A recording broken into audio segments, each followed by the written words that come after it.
दोस्तों, पार्ट 4 में आपने देखा था कि जेफ और जेनी अब दो अलग अलग दुनियाओं में पूरी तरह अकेले फंस चुके हैं। जेफ खुद को करोड़ों साल पुराने समय में पाता है, एक ऐसी कठोर और निर्दयी दुनिया में जहां निएंडरथॉल्स अपने अस्तित्व के लिए हर दिन जंग लड़ रहे हैं। जेफ को भूख, ठंड और अकेलापन उसे भीतर से तोड़ने लगते हैं, लेकिन दूर से वो उन आदि मानव समूह को देखता रहता है, उनका संघर्ष, उनकी एकता, उनका परिवार, उनका साहस। उसे एहसास होता है कि अगर उसे इस क्रूर दुनिया में जिंदा रहना है तो उसे उनके साथ जुड़ना ही होगा। तभी वो देखता है कि पूरा निएंडरथॉल समूह मिलकर शिकार की रणनीति बना रहे हैं और एक विशाल रोमश गैंडे का शिकार के लिए निकल जाते हैं। संघर्ष लंबा और खतरनाक होता है। कई निएंडरथॉल घायल होते हैं, लेकिन अंत में वे उसे मार गिराते हैं। ये सिर्फ उनके लिए एक जीत नहीं थी, ये उनके आने वाले कई दिनों की खुराक थी। उसी जश्न के बीच जेफ की नजर लीडर की बेटी पर जाती है, जो बाकी सबसे अलग, शांत और गहरी सोच में डूबी हुई है।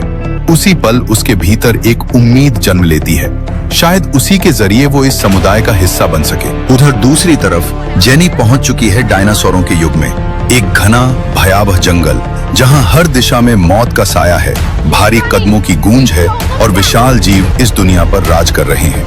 वो समझ नहीं पाती कि वो इतने पुराने समय में कैसे आ गई, लेकिन जल्द ही उसे एहसास हो जाता है कि यहाँ डर से काम नहीं चलेगा। यहाँ हर सांस सोच समझ कर लेनी होगी, हर कदम रणनीति से रखना होगा, वरना कुछ ही पलों में उसका अंत हो सकता है। और अब शुरू होती है इन दोनों की असली सर्वाइवल की जंग। जेफ के मन में अब बस एक ही विचार घूम रहा था, वो कैसे उस लड़की से अकेले में मिल सके। भीड़ के बीच खड़े होकर वो बार बार उसकी ओर देखता, लेकिन हर बार खुद को रोक लेता। वो जानता था एक गलत कदम उसे पूरे समूह के सामने खतरा साबित कर सकता है। उसका दिल तेज धड़क रहा था। ये सिर्फ जिज्ञासा नहीं थी, यह उसकी जिंदगी का सवाल था। अगर कोई मुझे समझ सकता है तो शायद वही, उसने मन ही मन सोचा। वो लड़की बाकी निएंडरथॉल्स की तरह आक्रामक नहीं लग रही थी।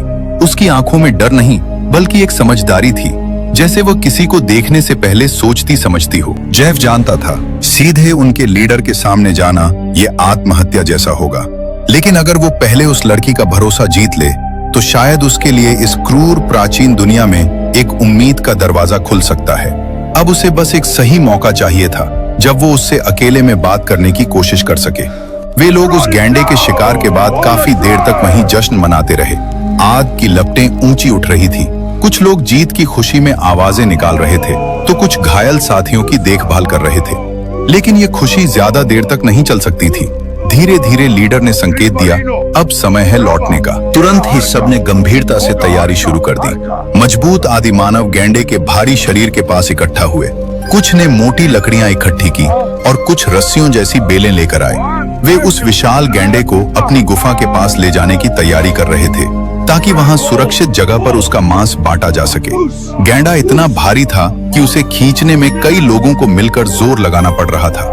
बर्फ पर घसीटते हुए उसके पीछे गहरे निशान बन रहे थे। जीत की जगह अब जिम्मेदारी ने ले ली थी।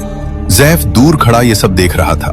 गैंडे को खींचते हुए पूरा समूह धीरे धीरे अपनी गुफा की दिशा में बढ़ रहा था। आगे आगे लीडर चल रहा था, हाथ में भाला, आंखें सतर्क। उसके पीछे मजबूत निएंडरथॉल्स गैंडे के भारी शरीर को लकड़ियों के सहारे घसीट रहे थे। लीडर की बेटी थोड़ी दूरी पर चल रही थी। वो बार बार पीछे मुड़कर आसपास का निरीक्षण कर रही थी, मानो किसी भी खतरे को पहले ही पहचान लेना चाहती हो। जेफ हैरान था निएंडरथॉल्स की ताकत देखकर। वे लोग लगभग 2 टन वजन वाले उस विशाल गैंडे को बर्फ पर घसीटते हुए आगे बढ़ रहे थे, बिना रुके, बिना शिकायत के। उनकी मांसपेशियां तन गई थीं, सांसें भारी थीं, लेकिन कदम डगमगाए नहीं। ये सिर्फ शारीरिक बल नहीं था, ये जीवित रहने की जिद थी। जेफ के मन में एक ही बात गूंज रही थी, ये वाकई में असाधारण रूप से ताकतवर आदि मानव है। उसे अब समझ आने लगा था कि ये दुनिया क्यों इतनी कठोर है, क्योंकि यहाँ वही टिक सकता है जो कमजोर नहीं पड़ता। और उसी पल जेफ ने महसूस किया, अगर उसे इनके बीच जगह बनानी है तो उसे भी सिर्फ दिमाग से नहीं, हिम्मत और साहस से खुद को साबित करना होगा। जेफ अब उनके और करीब आ चुका था। उसका दिल तेजी से धड़क रहा था। यही मौका है, उसने मन ही मन कहा। अगर वो गुफा तक उनके साथ पहुंच जाए तो शायद रात के किसी शांत पल में वो उस लड़की से अकेले में मिल सके। लेकिन तभी लीडर अचानक रुक गया। उसने हाथ उठाकर सबको ठहरने का संकेत दिया। जंगल में एक अजीब सी खामोशी फैल गई और दूर कहीं से टहनियों के टूटने की आवाज आई। जेफ समझ गया खतरा अभी टला नहीं है। झाड़ियों में अचानक हलचल हुई और अगले ही पल एक विशाल केव लायन बाहर आ गया। उसकी सुनहरी आंखें सीधे उस समूह पर टिकी थी। वो धीमे धीमे कदम बढ़ाता हुआ गैंडे के शव की ओर देख रहा था, मानो उसे पता हो कि ये आसान शिकार नहीं लेकिन बड़ा मौका है। जेफ की सांसें थम सी गईं। पूरा नियांडरथॉल समूह एक पल में सतर्क हो गया। लीडर भी आगे बढ़ाया, भाला कसकर पकड़े हुए। आज वो पीछे हटने के मूड में नहीं था, क्योंकि जो उन्होंने शिकार किया था वो उनके 15 से 20 दिनों का खाना था। उसे यूं ही किसी शिकारी के हवाले नहीं किया जा सकता था। कुछ पल तक केव लायन उन्हें घूरता रहा। हवा में तनाव इतना भारी था कि जैसे समय थम सा गया हो, लेकिन उसने हमला नहीं किया। वो अकेला था और वो समझ चुका था कि सामने खड़ा ये समूह डरकर भागने वाला नहीं है। उनकी आंखों में शिकार खोने का भय नहीं, बल्कि लड़ने का संकल्प था। कुछ क्षणों की इस खामोश टक्कर के बाद केव लायन ने धीमे से गुर्राहट की और फिर मुड़कर घने जंगल की अंधेरी परतों में गायब हो गया। लेकिन जेफ समझ चुका था, इस दुनिया में हर जीत के बाद एक नई मुसीबत खड़ी होती है। उसके बाद लीडर की पत्नी धीरे धीरे उसके पास आई। उसने लीडर का हाथ थाम लिया। उसकी आंखों में डर था, लेकिन उससे कहीं ज्यादा भरोसा। वो धीमे स्वर में कुछ बोली, ऐसी भाषा में जिसे जेफ समझ नहीं पा रहा था, पर उसके भाव साफ थे, मानो वो कह रही हो, हम साथ हैं, हम पीछे नहीं हटेंगे। लीडर ने उसकी ओर देखा, मानो वो कह रहा हो, मैं हूं, डरो नहीं। पीछे खड़े सभी आदि मानवों ने अपने अपने भाले ऊपर उठा लिए, एक साथ, जैसे ये कोई मौन प्रतिज्ञा हो। उनकी आंखों में अब डर नहीं था, सिर्फ संकल्प था। मानो वे कह रहे हों, हम डरेंगे नहीं, हम अपना हक नहीं छोड़ेंगे। और उस पल जेफ ने महसूस किया, ये सिर्फ एक समूह नहीं, यह एक परिवार है और अपने लीडर पर उन्हें पूरा भरोसा भी है। मगर कहीं न कहीं लीडर जानता था, खतरा अभी पूरी तरह टला नहीं है। उसकी नजरें बार बार जंगल की गहराई में जाती। वो समझ चुका था, अब आगे उन्हें और भी खतरनाक जानवर मिल सकते हैं, खासकर हाइनास, जो आदमखोर होते हैं और इतनी आसानी से पीछा नहीं छोड़ते। वे अकेले शिकार नहीं करते, झुंड में आते हैं, धीरे धीरे घेरते हैं और कमजोर पल का इंतजार करते हैं। लीडर ने बिना कुछ कहे चलने का संकेत दिया। समूह फिर से धीरे धीरे आगे बढ़ने लगा। भाले अब भी तैयार थे, कदम सतर्क थे। जेफ ने महसूस किया, ये यात्रा सिर्फ गुफा तक लौटने की नहीं, बल्कि हर पल जिंदगी बचाने की थी। और वे लोग रुकने वाले नहीं थे। लीडर की बेटी को पहले से ही एहसास था कि उसके पिता किस बात को लेकर तनाव में हैं। उसकी नजरें बार बार जंगल की गहराई में जाती। वो सिर्फ भीड़ का हिस्सा बनकर नहीं चल रही थी, वो सोच रही थी। अचानक वो एक अलग ही दिशा में बढ़ने लगी, जंगल की ओर, जैसे उसे पहले से अंदाजा हो कि आगे खतरा है और वो उससे पहले कोई दूसरा रास्ता तलाश लेना चाहती हो। उसके कदम तेज थे, वो खतरे को समझकर उसे पहले ही ठीक करना चाहती थी। शायद हाइनास की आहट या जंगल की कोई हलचल उसे कुछ संकेत दे चुकी थी। उधर जेफ सब कुछ देख रहा था। उसका दिल कह रहा था कि यही मौका है, उसके पीछे चला जाए, लेकिन उसका दिमाग उसे रोक रहा था। दिन का समय था, अगर वो उसके सामने जाता तो बाकी नियांडरथाल्स की नजर में भी आ सकता था और अभी वो अपने अस्तित्व को दांव पर नहीं लगा सकता था। इसलिए उसने फैसला किया, वो फिलहाल नियांडरथाल्स के साथ ही चलता रहेगा, सही समय आने तक, क्योंकि इस दुनिया में जल्दबाजी का मतलब मौत भी हो सकता है। लीडर की लड़की चारों तरफ सतर्क नजरों से देख रही थी। कभी वो ऊंची चट्टान पर चढ़ जाती तो कभी नीचे बहती गहरी नदी की ओर झुककर दूर तक नजर दौड़ाती, मानो जंगल की हर आहट को पढ़ लेना चाहती हो। उसके चेहरे पर घबराहट नहीं थी, लेकिन उसकी आंखें बता रही थी कि वो किसी खतरे को महसूस कर रही है। तभी उसकी नजर दूर पड़ी। घने पेड़ों के बीच एक हाइनास का झुंड दिखाई दिया। वे जमीन को सूंघते हुए धीरे धीरे आगे बढ़ रहे थे। उन्हें गंध मिल चुकी थी, गैंडे के ताजा खून की गंध। उनकी चाल में धैर्य था, लेकिन इरादा साफ। वे पीछे हटने वाले नहीं थे। लड़की समझ गई, शेर अगर एक बार पीछे हट जाए तो अक्सर जल्दी दोबारा हमला नहीं करता, लेकिन ये आदमखोर हाइनास, ये आखिरी सांस तक पीछा करते हैं। ये इंतजार करते हैं, थकान का, कमजोरी का, एक छोटी सी गलती का, और फिर झुंड बनाकर टूट पड़ते हैं। और अभी जो शिकार किया हुआ गैंडा नियांडरथॉल्स घसीट कर ले जा रहे थे, वो उनके लिए सिर्फ मांस नहीं था, वो उनके आने वाले कई महीनों की खुराक थी। उसकी आंखों में सिर्फ सतर्कता नहीं थी, एक पुराना दर्द भी था जो कभी धुंधली नहीं हुई। बहुत पहले इन्हीं हाइनास के झुंड ने उसके भाई को नोच नोच कर मार दिया था। वो अकेला शिकार पर निकला था। उसे लगा था कि वो मजबूत है, तेज है और संभाल लेगा, लेकिन वो उनके झुंड के बीच आ गया था। पहले वे दूर दूर से घेरते रहे, फिर धीरे धीरे पास आते गए और जब तक उसे समझ आता बहुत देर हो चुकी थी। उस दिन जंगल में लंबी चीख गूंजी थी और फिर सन्नाटा। वो सब उसने अपनी आंखों से नहीं देखा था, लेकिन जिस हालत में अपने भाई को आखिरी बार देखी थी वो काफी था सच समझने के लिए। तब से वो जानती थी ये कद में भले ही छोटे हों, लेकिन शेर से भी ज्यादा खतरनाक हैं। शेर ताकत से मारता है, हाइनास धैर्य से मारते हैं। वे थकाते हैं, घेरते हैं और आखिरी सांस तक पीछा करते हैं। आज वो वही गलती फिर नहीं होने देगी, न अपने लोगों के साथ, न अपने पिता के साथ और न उस शिकार के साथ जिसके लिए उन्होंने खून बहाया है। उसने दूर से अपने लोगों की तरफ देखा। वे अभी खतरे से अनजान थे, लेकिन वो जानती थी अगर उसने अभी रास्ता नहीं बदला, अगर उसने अभी कोई दूसरा उपाय नहीं खोजा, तो आज की जीत कल की हार में बदल सकती है। उसने एक पल भी देर नहीं की। अपनी कमर से बंधी छोटी सी थैली खोली, उसके अंदर से एक पतली सी हड्डी जैसी बनी छोटी बोतल निकाली। उस बोतल में एक तीखी गंध वाला मिश्रण भरा था। जंगल की कुछ जड़ों, कड़वी जड़ी बूटियों और सड़े हुए फल के रस से तैयार किया गया। यह साधारण गंध नहीं थी, यह ऐसी गंध थी जो किसी भी जानवर की सूंघने की क्षमता को कुछ घंटों के लिए भ्रमित कर देती थी।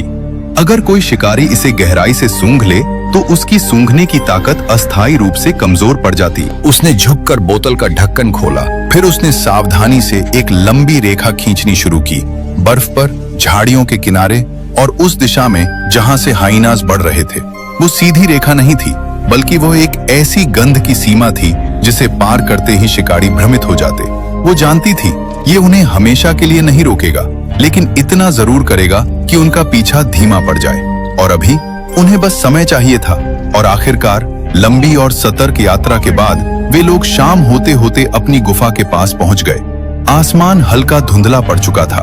ठंडी हवा अब और तेज लगने लगी थी। गैंडे का भारी शरीर आखिरी बार खींचकर पत्थरों के पास लाया गया। कुछ आदि मानव वहीं बैठ गए, कंधे झुक गए थे, हाथ थरथरा रहे थे, थकान साफ दिखाई दे रही थी। लेकिन तभी लीडर की कड़क आवाज गूंजी। आराम नहीं, उसकी आवाज में आदेश था।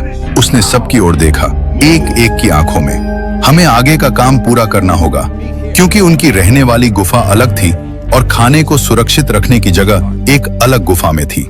लीडर नहीं चाहता था कि उस गैंडे की महक चारों तरफ फैल जाए।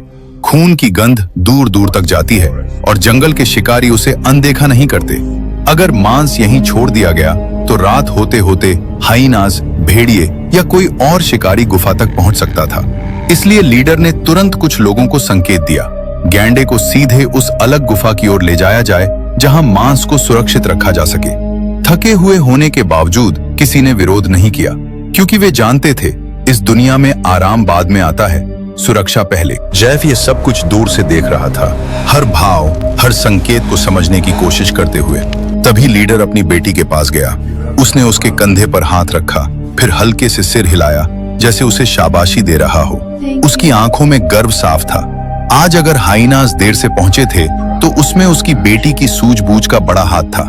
लेकिन लीडर की बेटी चुप नहीं रही। वो धीमे धीमे कुछ कहने लगी। जैफ शब्द नहीं समझ पा रहा था, लेकिन उसके हाव भाव साफ थे। उसकी आंखों में चिंता थी, मानो वो कह रही हो, हम कब तक ऐसे ही जोखिम लेते रहेंगे? हर शिकार, हर बार, क्या यही रास्ता है? क्या खाने के लिए कोई और इंतजाम नहीं हो सकता? वो सिर्फ बहादुर नहीं थी, वो सोचती भी थी। उसकी बातों में विरोध नहीं, भविष्य की चिंता थी। लीडर कुछ पल उसे देखता रहा। उसने गहरी सांस ली, फिर धीरे से उसके सिर पर हाथ रखा, एक पिता की तरह। उस स्पर्श में समझ भी थी और असहाय स्वीकृति भी, लेकिन उसने कुछ नहीं कहा। ठंड की वजह से जैफ की हालत अब बुरी तरह बिगड़ने लगी थी। भूख उसके पेट को अंदर से मरोड़ रही थी। ठंड उसकी हड्डियों तक उतर चुकी थी और चिंता उसके मन को लगातार तोड़ रही थी। बर्फ की उस कठोर सतह पर खड़े खड़े उसे लगने लगा था मानो उसकी सांसें ही उससे छूटती जा रही हों। हर सांस भारी हो चुकी थी, सीने में जलन सी महसूस हो रही थी, हाथ सुन्न पड़ने लगे थे। लेकिन वो अभी भी वहीं था, इंतजार में। बस एक बार, एक मौका मिल जाए, एक बार लीडर की बेटी से अकेले में मुलाकात हो जाए। शायद वही उसकी आखिरी उम्मीद थी। निएंडरथॉल अपने अपने काम में लग गए थे। मांस को अलग गुफा में रखा जा रहा था, आग जलाई जा रही थी, घायल लोगों की मरहम पट्टी हो रही थी और जेफ एक परछाई की तरह दूर खड़ा सब देख रहा था। इंतजार अब लंबा होता जा रहा था। हर गुजरता पल उसकी ताकत को थोड़ा और कम कर रहा था। उसे महसूस होने लगा अगर जल्द ही कुछ नहीं हुआ तो शायद कल की सुबह वो नहीं देख पाएगा। इंतजार करते करते आखिरकार उसका शरीर जवाब देने लगा। वो एक चट्टान के सहारे बैठा था, आंखें अब भी खुली रखने की कोशिश में, लेकिन भूख, ठंड और थकान मिलकर उससे उसकी आखिरी ताकत भी छीन चुकी थी। उसने एक बार फिर गुफा की दिशा में देखने की कोशिश की, शायद वो दिख जाए, लेकिन नजर धुंधली हो चुकी थी। वो बर्फीली चट्टान के सहारे बैठा था।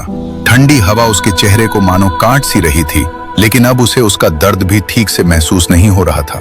उसकी आंखों के सामने एक ही दृश्य बार बार उभर रहा था, जेनी का चेहरा। वो पल जब वे दोनों रोशनी के सामने खड़े थे, दोनों के आंखों में आंसू थे, होंठ कांप रहे थे और वो उसे जाते हुए देख रही थी। वो उसे छोड़कर दूसरी दिशा में जा रहा था। उसने याद किया, उसने पीछे मुड़कर भी नहीं देखा था। अब उस पल का बोझ उसके सीने पर और भारी हो गया। धीरे से उसने बोला, सॉरी जेनी, मुझे माफ कर दो। आवाज इतनी धीमी थी कि हवा भी शायद उसे पूरी तरह न सुन पाए। काश हम दोनों एक ही दुनिया में होते। उसकी आंखों में ऐसा दर्द था जिसे वो शब्दों में बयां नहीं कर सकता। उसे पहली बार महसूस हुआ, भूख और ठंड से ज्यादा तन्हाई उसे तोड़ रही है। अगर जेनी उसके साथ होती तो शायद ये दुनिया इतनी निर्दयी नहीं लगती। उसकी सांसें धीमी होने लगी और जेनी का चेहरा आखिरी बार उसकी बंद होती आंखों के सामने आ रहा था। फिर सब अंधेरा हो गया। उसकी आंखें धीरे धीरे बंद हो गईं और वो बर्फीली रात की खामोशी में बेहोशी की गहराई में डूबता चला गया।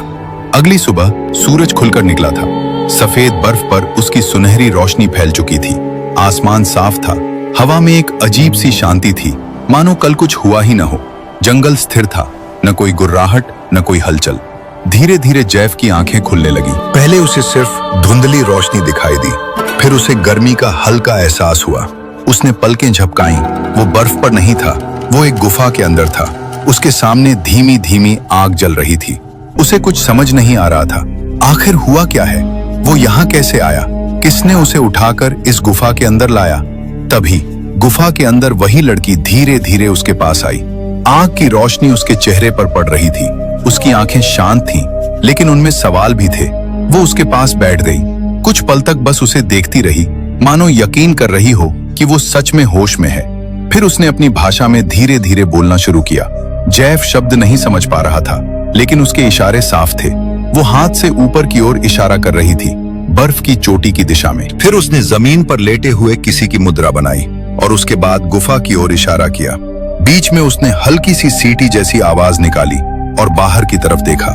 जेफ ने समझने की कोशिश की। वो बता रही थी, कल उसे बर्फ की ऊंचाई से यहाँ लाया गया। उनके कबीले के कुत्ते ने उसकी गंध पकड़ ली थी। वही पहले उसके पास पहुंचा और फिर उसे उठाकर गुफा तक लाया गया।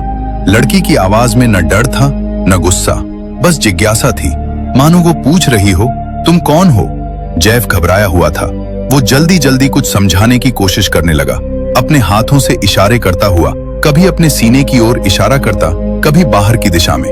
वो अपनी भाषा में बोल रहा था, मैं दुश्मन नहीं हूँ, मैं बस यहाँ फंस गया हूँ। लेकिन लड़की की आंखों में उलझन साफ थी। वो उसे ध्यान से देख रही थी, लेकिन उसके शब्द उसके लिए सिर्फ अनजानी आवाज थे। कुछ पल बाद जेफ को एहसास हो गया, वो कुछ भी नहीं समझ पा रही है। उसने गहरी सांस ली, फिर धीरे धीरे उसने अपने होठों पर हाथ रखा, जैसे पानी पीने का इशारा हो। फिर अपने पेट पर हाथ रखा और हल्का सा सिर झुकाया। भूख, प्यास। इस बार लड़की समझ गई। उसने हल्का सा सिर हिलाया, फिर बिना कुछ कहे गुफा के दूसरे हिस्से की ओर चली गई। जेफ कुछ पल वहीं बैठा रहा।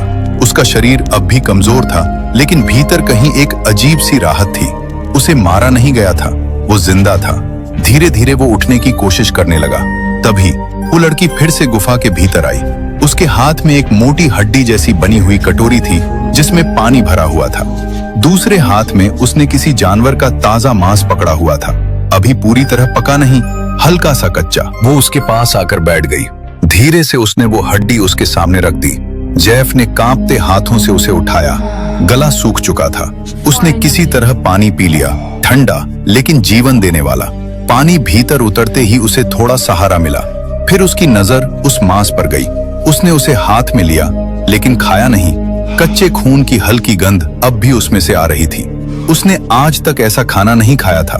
भूख तो बहुत थी, लेकिन हिम्मत नहीं हुई। उसने हल्के से सिर हिला दिया। लड़की उसकी आंखों को पढ़ रही थी। उसे समझ आ गया, ये उसके लिए वैसा भोजन नहीं है जैसा वो खाने का आदी है। कुछ पल वो उसे देखती रही, मानो सोच रही हो, ये अजनबी हम जैसा नहीं है। उसके बाद लड़की ने इशारे से उसे उठने को कहा। जैफ अभी भी कमजोर था, लेकिन उसने हिम्मत जुटाई और उसके पीछे पीछे गुफा से बाहर आ गया। बाहर खुले स्थान पर आग के पास कुछ लोग बैठे थे। वहीं उसका सामना हुआ लीडर से। उसके पास उसकी पत्नी थी और उसका छोटा बेटा भी, जो जिज्ञासा भरी नजरों से जैफ को देख रहा था। जैसे ही जैफ पास पहुंचा, कुछ नियांडरथॉल्स तुरंत सतर्क हो गए। लीडर ने गंभीर नजर से उसे ऊपर से नीचे तक देखा। फिर उसने अपनी भाषा में कठोर स्वर में कुछ कहा। जैफ शब्द नहीं समझ पाया, लेकिन लहजा साफ था, यह बाहरी है, इसे हम ज्यादा समय तक अपने पास नहीं रख सकते। उसकी आवाज में शक भी था और जिम्मेदारी भी। तभी उसकी बेटी आगे बढ़ी। उसने अपने पिता की ओर देखा और शांत लेकिन शांत स्वर में बोलने लगी। उसके हाथों के इशारे बता रहे थे, कुछ दिन इसे रहने दो, ये अभी कमजोर है, जब ये ठीक हो जाएगा तो खुद चला जाएगा। उसकी आवाज में विनती नहीं, विश्वास था। लीडर कुछ पल चुप रहा। उसने अपनी बेटी को देखा, फिर जैफ को। आखिरकार लीडर ने धीमे से सिर हिलाया। वो उसकी बात मान गया, लेकिन उसकी आंखों में साफ था, ये भरोसा सिर्फ कुछ समय के लिए है। लीडर के जाने के बाद लड़की फिर से जैफ के पास आई। उसने हल्के से उसके हाथ की ओर इशारा किया, जैसे कह रही हो, चलो। फिर उसने अपने पेट पर हाथ रखा और खाने का इशारा किया। जैफ समझ गया। वो उसके पीछे पीछे चल पड़ा। लड़की के लिए जंगल नया नहीं था। वो हर मोड़, हर चट्टान, हर पेड़ को पहचानती थी। कहाँ जमीन नरम है, कहाँ बर्फ के नीचे दरार है, कहाँ जानवरों के ताजा निशान मिलते हैं और कौन सा रास्ता सुरक्षित है, उसे सब पता था। कभी वो हाथ उठाकर जैफ को रुकने का संकेत देती, कभी चट्टान के पीछे छिपकर पहले खुद झांकती, फिर आगे बढ़ती। उसकी चाल में एक अलग ही आत्मविश्वास था, क्योंकि वो उसका इलाका था। वो जानती थी कहाँ तक उनका कबीला शिकार करता है और किस सीमा के बाद दूसरे खतरनाक झुंडों का क्षेत्र शुरू हो जाता है। जैफ उसके पीछे चलते हुए महसूस कर रहा था, ये लड़की सिर्फ लीडर की बेटी नहीं है, ये इस जंगल की समझ रखने वाली एक सच्ची शिकारीन भी है। धीरे धीरे दोनों घने जंगल की ओर बढ़ते गए। जंगल के काफी अंदर पहुंचते पहुंचते हवा भी बदल गई थी। ऊंचे ऊंचे पेड़ों के बीच एक खुला सा मैदान था, जहां धूप सीधे जमीन पर गिर रही थी। बर्फ यहाँ कम थी और मिट्टी नरम दिखाई दे रही थी। जैफ ने जैसे ही चारों तरफ देखा, वो सचमुच हैरान रह गया। वहां तरह तरह की वनस्पति उगी हुई थी, लाल और बैंगनी जंगली फल, छोटे छोटे कठोर बीज, मिट्टी के अंदर छिपी मोटी जड़ें, कुछ घास जैसी लंबी पत्तियां और दाल जैसी छोटी छोटी फलीदार वनस्पतियां। ये जगह किसी खजाने से कम नहीं थी। उसे विश्वास ही नहीं हो रहा था कि इतने पुराने समय में भी प्रकृति इतना संतुलित और उदार हो सकती है। अब तक वो सोचता था कि इस युग में जीवन सिर्फ शिकार पर टिका है, लेकिन यहाँ जंगल खुद भोजन दे रहा था। लड़की आगे बढ़ी। उसने एक पका हुआ फल तोड़ा, लाल, मुलायम और हल्की चमक वाला। उसने वह जैफ की तरफ बढ़ाया। जैफ ने सावधानी से उसे हाथ में लिया। एक पल सोचा, फिर हल्का सा कौर लिया। जैसे ही मीठा रस उसके मुंह में घुला, उसके चेहरे पर आश्चर्य और राहत एक साथ उतर आए। फल बेहद मीठा और ताजा था। उसे कई दिनों बाद सुकून महसूस हुआ। फिर वो इशारों में बताने लगी। उसने अपने सीने की ओर इशारा किया, फिर अपने पिता की तरफ, फिर नीचे जमीन की तरफ। उसके हाव भाव साफ थे। इस जगह को सिर्फ मैं, मेरे पिता और मेरा छोटा भाई जानते थे। भाई का जिक्र आते ही उसका चेहरा बदल गया। उसकी आंखें कुछ पल के लिए नम हो गईं। उसने हल्के से सिर झुका लिया। जैफ समझ गया, ये वही भाई था जिसे हाइनाज ने मार दिया था। उस जगह में अब सिर्फ भोजन नहीं था, यादें भी थीं। कुछ देर बाद उसने फिर इशारे किए। जब वो छोटी थी, उसे मांस पसंद नहीं था। तब उसके पिता उसे यहाँ लाते थे। यहीं वो फल खाती, जड़ें निकालती और हंसती थी। ये जगह उसके लिए सिर्फ छिपा हुआ भोजन नहीं, बचपन की याद थी। जैफ ने धीरे से पूछा, क्या तुम यहाँ अकेले आती हो? लड़की ने तुरंत सिर हिलाया। नहीं। उसके चेहरे पर हल्की मुस्कान थी। मेरा डॉग हमेशा मेरे साथ होता है। जैफ ने उस पल महसूस किया, ये दुनिया भले कठोर है, लेकिन यहाँ भी भरोसा है, दोस्ती है और ऐसी जगहें हैं जहाँ इंसान को कुछ पल के लिए सुकून मिल सकता है। और शायद यहीं से उसकी नई शुरुआत होने वाली है। दोनों काफी देर तक उस खुले मैदान में बैठे रहे। पेड़ों के बीच से छनकर आती धूप अब हल्की सुनहरी हो गई थी। हवा में मिट्टी और पके फलों की खुशबू घुली हुई थी। जैफ ने पेट भरकर फल खाए, एक फिर दूसरा, फिर कुछ बीज और जड़ें भी। उसके शरीर में धीरे धीरे ताकत लौटने लगी। कई दिनों की भूख जैसे शांत हो रही थी। लेकिन जैसे ही उसने एक मीठा लाल फल हाथ में लिया, उसकी आंखों के सामने एक पुरानी याद चमक उठी। उसे जेनी याद आ गई। वो पल जब मिशन के दौरान उसने हंसते हुए कहा था, अगर कभी कहीं फंस गए तो कम से कम हमारे पास लाइटर तो है, मछली पकड़कर पका लेंगे। उस समय दोनों ने इसे मजाक समझा था, लेकिन अब वो मजाक हकीकत बन चुका था।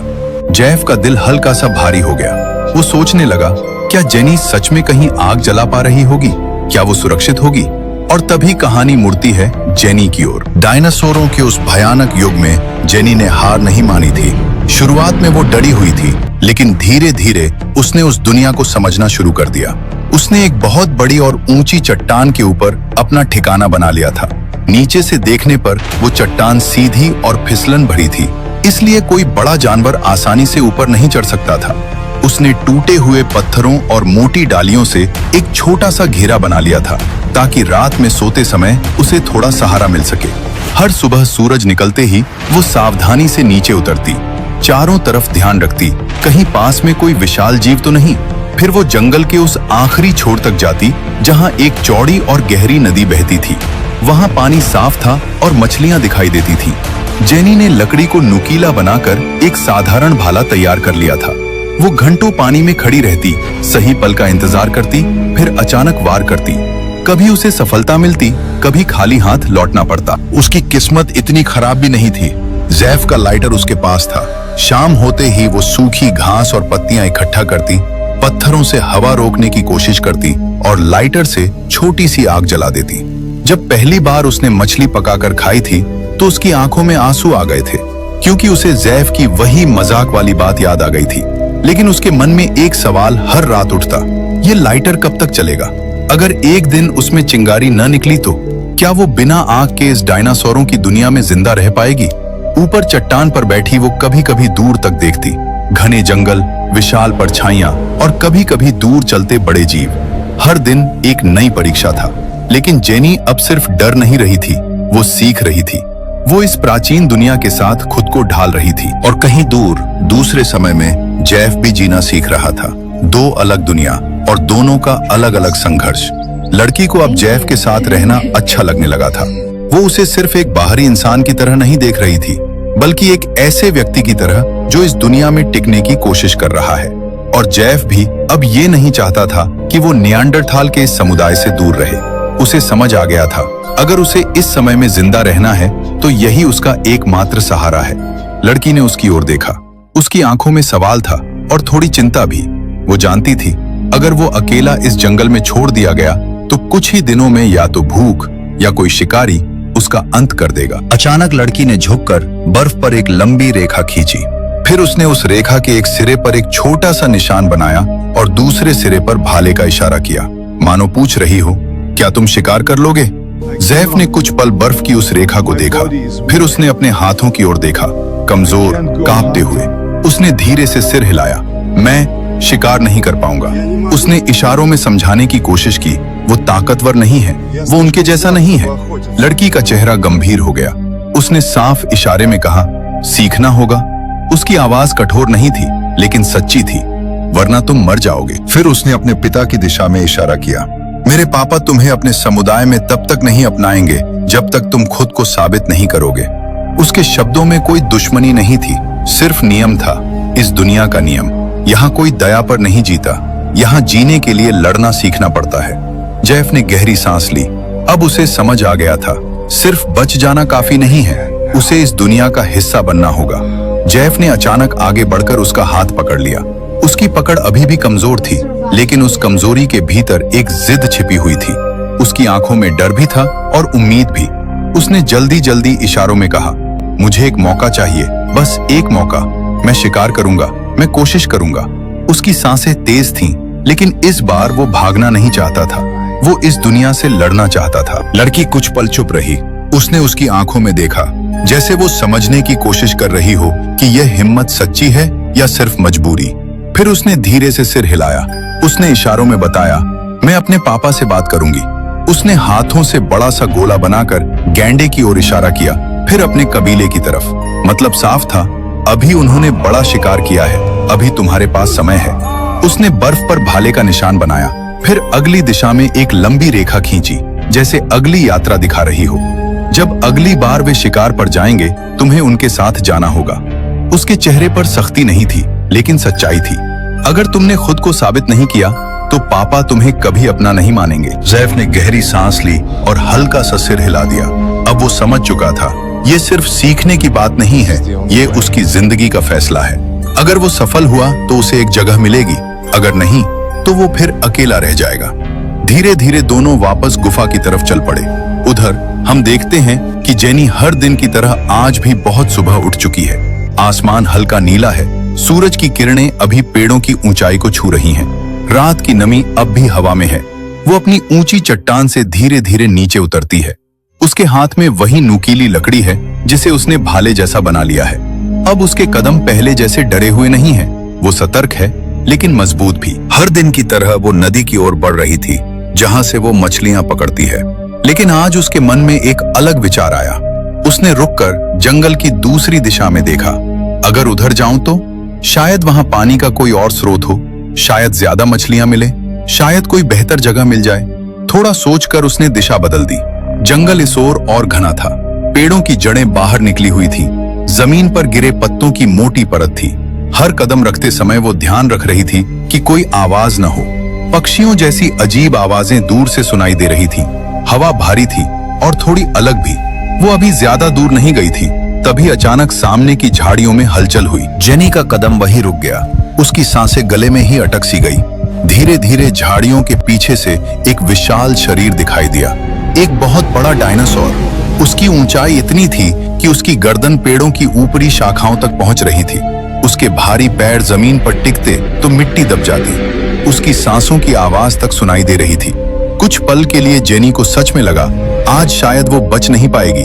उसके दिल की धड़कन इतनी तेज हो गई कि उसे लगा डायनासोर सुन लेगा। उसके हाथ कांपने लगे। उसने खुद को झाड़ी के पीछे थोड़ा और नीचे कर लिया, लेकिन तभी उसने ध्यान से देखा, वो विशाल जीव शांत था। वो धीरे धीरे पत्ते तोड़कर खा रहा था। उसकी आंखों में कोई आक्रामकता नहीं थी। वो मांसाहारी नहीं लग रहा था। जेनी समझ रही थी, इस दुनिया में हर बड़ा जीव दुश्मन नहीं है, लेकिन हर पल खतरा जरूर है। क्योंकि अगर ये शाकाहारी है तो आसपास कोई मांसाहारी भी हो सकता है। वो चुपचाप वहीं बैठी रही, बिना हिले। उसकी आंखें उस विशाल जीव पर थीं और दिमाग तेजी से सोच रहा था, अगर यहाँ इतने बड़े जीव हैं, तो ये जंगल उससे कहीं ज्यादा गहरा और खतरनाक है जितना उसने सोचा था। आज का दिन शायद उसकी सर्वाइवल की अगली परीक्षा बनने वाला था। काफी देर तक उसे देखते रहने के बाद जेनी के मन में एक नया विचार आया। वो हमेशा भागती रहेगी तो कब तक जिंदा रहेगी? अगर उसे इस युग में रहना है तो उसे समझना होगा कौन मांसाहारी है और कौन शाकाहारी। सिर्फ डरकर छिपना अब काफी नहीं था। उसने गहरी सांस ली। उसके हाथ अब भी हल्के कांप रहे थे, लेकिन उसकी आंखों में इस बार जिज्ञासा थी। मुझे जानना होगा, उसने मन ही मन कहा। धीरे धीरे, बहुत सावधानी से वो अपनी झाड़ी के पीछे से बाहर निकली। उसका हर कदम नापा हुआ था। पत्ते दब रहे थे, लेकिन वो कोशिश कर रही थी कि आवाज कम से कम हो। वो विशाल डायनासोर अभी भी पेड़ों की ऊंची पत्तियां खा रहा था। उसने उसे देखा भी नहीं। जेनी कुछ और पास आई। अब वो इतनी करीब थी कि उसकी मोटी त्वचा साफ दिखाई दे रही थी, खुरदरी, मोटी, जैसे पत्थर की दीवार हो। उसके दिल की धड़कन फिर तेज हो गई। क्या मैं सच में इसे छूने जा रही हूँ? कुछ पल के लिए उसकी सांसें थम सी गई थी। वो जानती थी ये पागलपन भी हो सकता है, लेकिन अगर उसे इस दुनिया में रहना है तो उसे डर के पार जाना होगा। उसकी उंगलियां उस विशाल जीव की त्वचा को छूने से बस कुछ इंच दूर थी। फिर उसने कांपते हाथ को धीरे धीरे आगे बढ़ाया। शायद मानव इतिहास में पहली बार कोई इंसान डायनासोर जैसे प्राचीन जीव को छूने जा रहा था। उसका दिल इतनी तेज धड़क रहा था कि उसे लग रहा था मानो पूरी जंगल सुन रहा हो। उसकी उंगलियां उस विशाल शरीर के बेहद पास पहुंच गईं। उसने एक पल के लिए आंखें बंद की और फिर हल्के से उसकी मोटी त्वचा को छू लिया। त्वचा खुरदरी थी, मोटी और गर्म भी, जैसे किसी बड़े पत्थर में जीवन धड़क रहा हो। जेनी ने सांस रोक ली। वो इंतजार करने लगी कि शायद अगला पल उसका आखिरी हो, लेकिन डायनासोर ने कोई प्रतिक्रिया नहीं दी। वो शांत खड़ा रहा, बस धीरे धीरे पत्ते खाता रहा। जेनी ने धीरे धीरे आंखें खोली। उसके चेहरे पर हैरानी थी, फिर वो हैरानी खुशी में बदल गई। वो 2 कदम पीछे हटी, फिर अचानक आसमान की ओर देखते हुए जोर से बोली, जाफे, मैंने डायनासोर को छू लिया। उसकी आवाज पेड़ों से टकराकर गूंज उठी। वो सच में खुश थी, इतनी खुश कि कुछ पल के लिए डर, अकेलापन सब भूल गई। वो हल्का सा हंसी, 2 कदम उछली भी, जैसे कोई बच्चा अपनी सबसे बड़ी खोज पर गर्व कर रहा हो। लेकिन धीरे धीरे जंगल फिर से शांत हो गया। कोई जवाब नहीं आया, न जाफे न विल, सिर्फ दूर कहीं पक्षियों की आवाज और हवा की सरसराहट। उसकी मुस्कान धीरे धीरे कम हो गई। उसे अचानक एहसास हुआ, इस पल को बांटने वाला कोई नहीं है। वो धीरे धीरे पास के एक बड़े पेड़ के तने से टिककर बैठ गई, घुटनों को अपने पास खींच लिया। उसने ऊपर आसमान की ओर देखा, वही आसमान जो शायद किसी और समय में जैफ भी देख रहा होगा। उसकी आंखें हल्की नम हो गईं। धीरे से, बहुत धीमी आवाज में उसने कहा, जैफ, विल, क्या मैं तुम दोनों से फिर कभी मिल पाऊंगी? उसकी आवाज हवा में खो गई। डायनासोर दूर चला गया था, जंगल फिर सामान्य हो चुका था, लेकिन उस पल वो जीत से ज्यादा अकेलेपन को महसूस कर रही थी। फिर भी उसने अपने आंसू पोंछे, क्योंकि ये दुनिया उसे कमजोर होने का मौका नहीं देने वाली थी। उसे अभी बहुत कुछ सीखना था। दोस्तों, अब अगला पार्ट 6 लेकर आएगा इस पूरी कहानी का सबसे बड़ा मोड़। अब तक आपने संघर्ष देखा, अकेलापन देखा, डर देखा, लेकिन अगले भाग में आप देखेंगे असली सर्वाइवल। ऐसी घटनाएं जो सिर्फ जीने की कोशिश नहीं होंगी, बल्कि इतिहास बदल देने वाली होंगी। अगले पार्ट में आपको वो सब देखने को मिलेगा जो शायद आपने सोचा भी नहीं। तो पार्ट 6 के लिए एक प्यारा सा कमेंट जरूर करें, ताकि हमें पता चले कि आप इस कहानी को पसंद करते हैं। और वीडियो को लाइक करना न भूलें और चैनल को सब्सक्राइब जरूर करें, क्योंकि असली रोमांच अभी बाकी है। मिलते हैं बहुत जल्द अब तक की सबसे रहस्यमयी, रोमांचक और दिल दहला देने वाले अध्याय के साथ।